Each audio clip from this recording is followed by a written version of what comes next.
Bonjour à tous, ici c'est Armel depuis Meaux en Seine-et-Marne, département 77.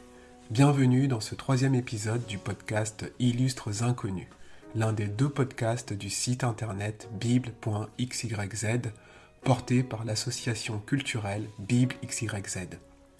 Aujourd'hui, nous partons à la rencontre du deuxième illustre inconnu de Meaux, Jacques Lefebvre d'Étaples. Voici son portrait, tel qu'il est raconté dans le fascicule de l'exposition de la ville de Meaux en 2023.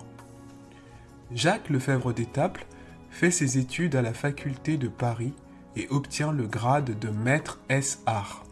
Après plusieurs années passées à voyager, de retour à Paris, il enseigne la philosophie. Il se montre favorable aux idées réformatrices venant d'Allemagne et professées par Luther, mais refuse de rompre avec le catholicisme.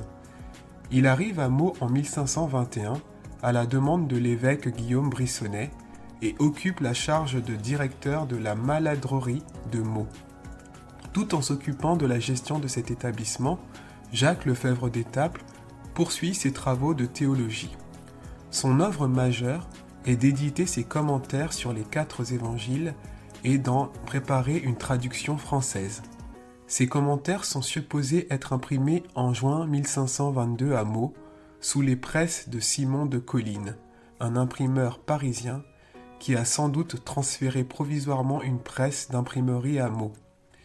Il s'agit du premier ouvrage imprimé dans la ville. Un an plus tard, Lefebvre d'Étaples publie l'une des premières traductions des évangiles en langue française. Les textes saints sont désormais accessibles à un plus grand nombre de lecteurs. Avec la dispersion du cénacle de Meaux, Jacques Lefebvre d'Étaples se retire à Blois, puis, en 1531, Marguerite d'Angoulême, sœur de François Ier et reine de Navarre, lui assure sa protection et l'installe dans son château de Nérac, où il meurt en 1537. Fin de citation. Jacques Lefebvre d'Étaples est donc celui qui a rendu la Bible accessible en français. Un immense travail de traduction et de diffusion au cœur de Meaux.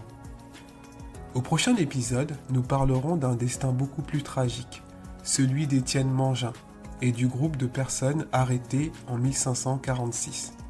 Merci pour votre écoute. Vous retrouverez les liens vers le fascicule et les ressources en description. À très bientôt sur bible.xyz et sur Illustres Inconnus.